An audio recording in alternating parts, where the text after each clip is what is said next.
On the evening of October the 14th last year, Nigerian student Latifa Ibrahim, whose name we have changed to protect her identity, was on her way back to her off-campus lodge when 5 armed men abducted her along with 2 of her classmates in northern Nigeria's Gandu community. She says she could hear the struggles and screams of her friends as they were apparently raped by the kidnappers.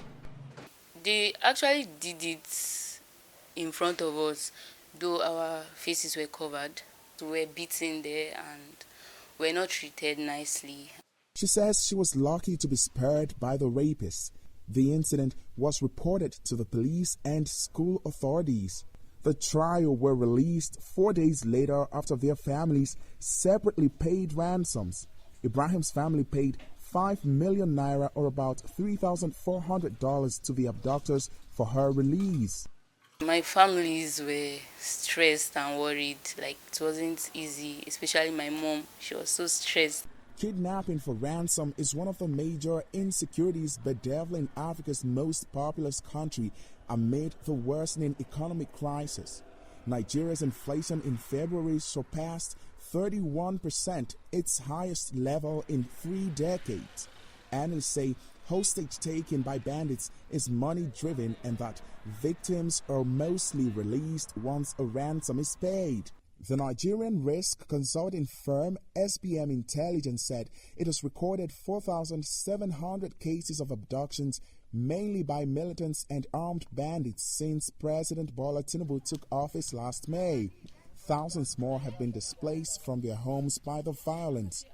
Nigerian security forces are also struggling to control a 14-year-long insurgency by the Boko Haram and the Islamic State West Africa province extremist groups, deadly communal clashes as well as separatist violence. To address the problem, Nigerian authorities agreed in February to set up state police units to bolster the national police force. Each Nigerian state would be empowered by law to coordinate and manage the force if the law is passed. The new legislation has yet to be approved by the Senate. Ordinary Nigerians say it is a good decision if properly managed.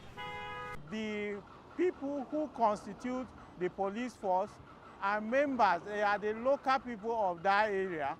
They understand the nook and crannies of these places, and they will be able to tackle insecurity issues better than foreigners, strangers who are posted to the state as policemen. They will pick people from that area. Anything that comes around that place, we know ourselves, it will reduce a lot of things. But the good thing, the worst thing will be that the politicians will hijack it, for intimidation. The Nigerian police force has the worst rating among 11 public institutions surveyed last year by the Afrobarometer, a pan-African research network.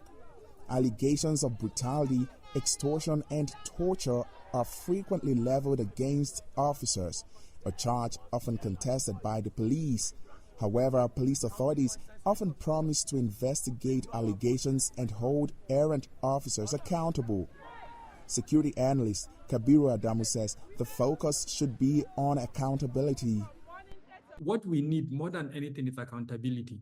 If we don't have accountability in governance, then we can't even go ahead to start creating policing. Police in Nigeria are under scrutiny in light of the October 2020 nationwide protests against police brutality and calls for reforms. Analysts also say funding might be another challenge facing efforts to establish state police. However, the Nigerian parliament says it is reviewing opinions from civil society groups and citizens before passing a law that establishes state police. Timothy Obiezu, VOA News, Abuja, Nigeria.